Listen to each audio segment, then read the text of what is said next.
Welcome to another edition of Carnivore Radio. I'm your host, Jeff Sherman, along with Dr. Eric Lopkin. Dr. Lopkin, not a huge news week so far, or period, but I do say that I do think the Democratic field is getting more interesting.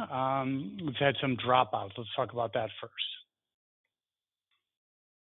Yeah. I'm blanking on her name. Senator from New York. Yeah, she's the biggest one. Yeah, she just pulled out of the race. Who you shake your head and just say, how did she even think that was possible?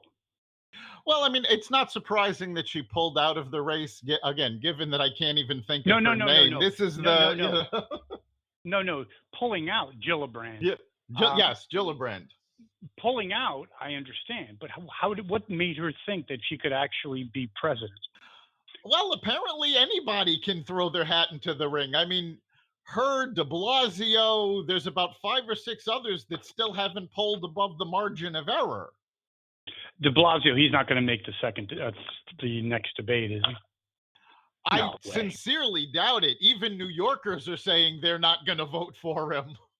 Yeah, I think he's actually might be a little clinically insane or troubled, whatever. So I believe, well, let's talk about Kamala Harris. You said she came on strong. Her first debate she kind of crushed it. She did. Ironically, that's one of the things that's working against her. She went after Biden strong. The problem is that alienated her to all of the Democrats that want to return to Obama era. Well, without those Democrats, you pretty much have to rely on the wacko left that has been pulling everybody to the left. But they don't like her because of her role as a prosecutor and her record. So yeah, she sort of separated herself from everybody and left herself with no base. Yeah, I think she had after the first debate, I mean, she broke through the crowd. We'll just leave it at that. Yes, she did. And I think now she's kind of, here's what I really see. I see it boiling down to Biden, to Elizabeth Warren, to Bernie Sanders, and maybe, I always screw up his name, from Ohio, I believe, Indiana, or whatever. Yeah, Pete Buttigieg or whatever. Buttigieg, yes. Yeah. Actually, I think he's going to be the surprise. I think he's the one that's going to benefit the most out of this, because in the latest polls, Warren is also falling by the wayside. I thought she was gaining. No, the last polls have her falling, and basically all of the candidates have basically been aiming their guns at her, because their feeling is she's putting out all of these ideas and she has never said how she's going to pay for any of them, and she's making the rest of them look bad because she's falling into that stereotypical tax and spend Democrat. Well, she's an opportunistic. She'll say anything, but it's not. But yes, I thought she was actually rising in the polls.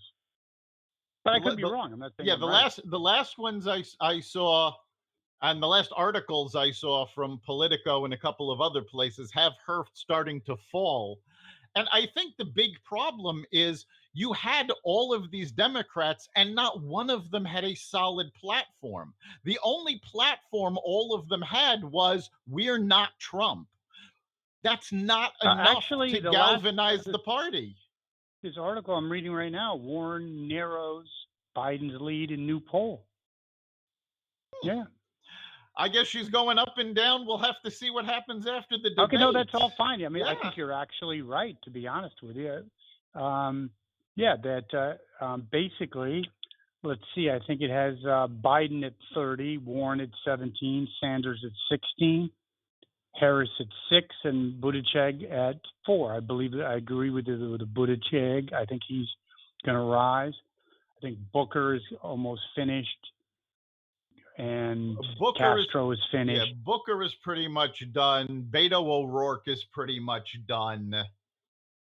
Yes. O'Rourke, I think it's hysterical. O'Rourke just came out. Fair. He just came out with a climate change proposal that would bankrupt the country. And even his fellow Democrats are going, the only reason for him to put this proposal out was to try to get some headlines. Oh, yeah, no, he's not very, I mean, he's good looking. I'll give him that. If you're going to run on who's the best looking, he could maybe win, but no substance. He's a privileged kid, not particularly bright, and he was the flash in the pan. He ran against Cruz, who's not really well liked by anyone. People thought, woo, because he only lost by like 4 points or whatever. No, he's going nowhere. I think it's really, and please comment, I think it's going to be, I don't think that Biden's going to make it to the end. He's just too senile at this point. I really believe it's going to be Warren or Buttigieg. I think Warren or Buttigieg still have a good chance. I think Bernie is going to make it through the primaries. I think he's probably going to have enough delegates to be a pain in the butt at the convention, but not enough to win. I think Biden is going to last longer than we're giving him credit for, because I think he's being propped up by the media. There was a great article in Politico actually asking the question, why is it when Trump says something that's not true, he's lying? When Biden says something that's not true, oh, he slipped, he made a mistake. So the media has been propping him up, and I don't really think they're going to stop. No, I think you're right, but I think the proof is in the pudding. You're probably right. He might squeak it out, I think, in a debate against Trump. In a debate, he'll be blown away. Yeah, I think that's, and I think the only reason he survived the debates so far is because there were so many candidates. Oh, no, if there's only like when five, he's screwed. Yeah, when he has to go one-on-one or two-on-one with only a few candidates, he's going to fall apart. It's not going to be good.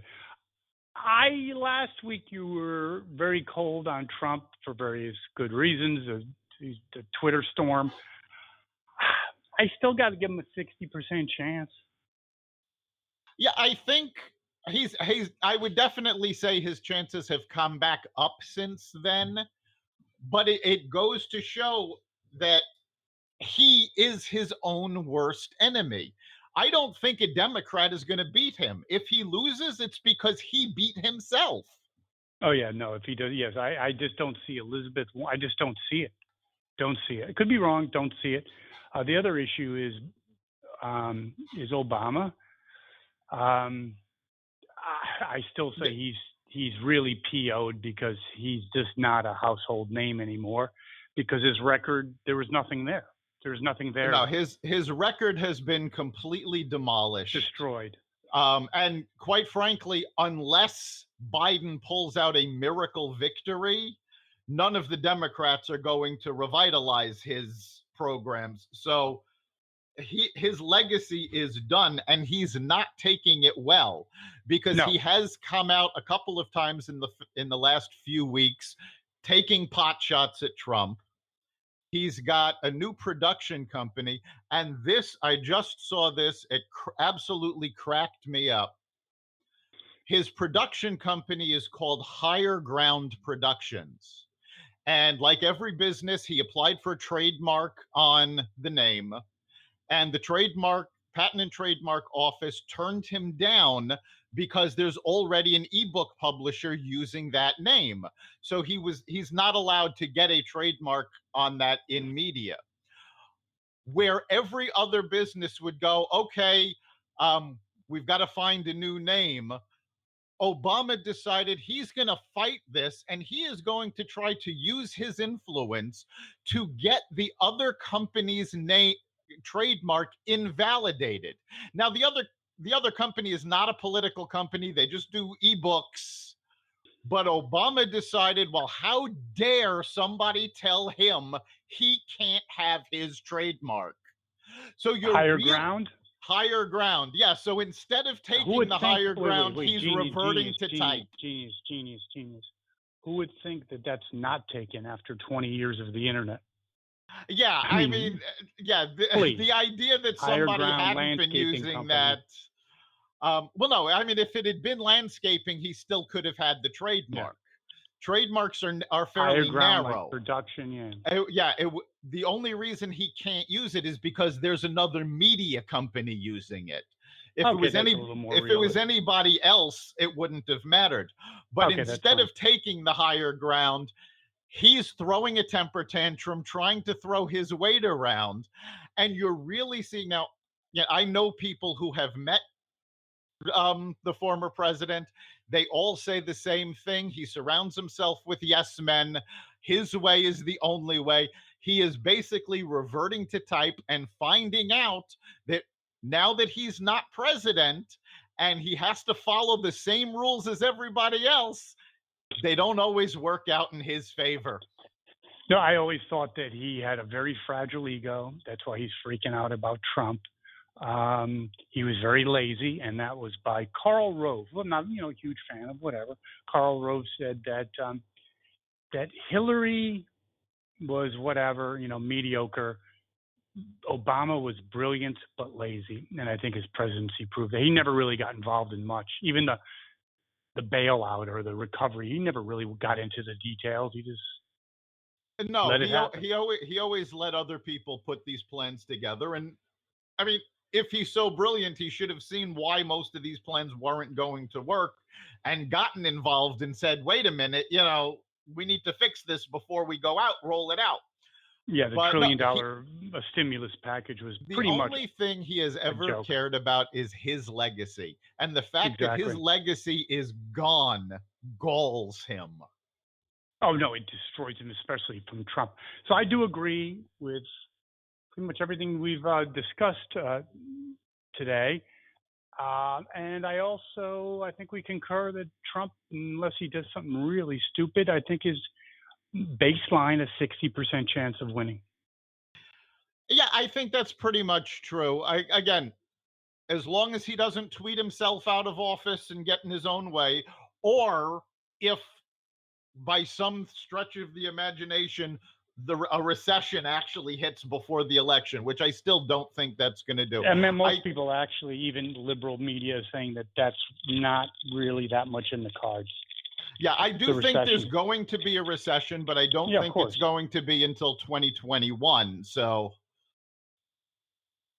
All right, very good. Well, that concludes this edition of Carnivore Bites. We'll be back again. Thank you very much, Dr. Lopkin. Take care. You've been listening to Carnivore Bites, part of the Exvadio Podcast Network. You can catch us every week at exvadio.com/podcasts, on the iHeartRadio app, the Apple Podcasts app, the iTunes Store, Spotify, and wherever you find podcasts.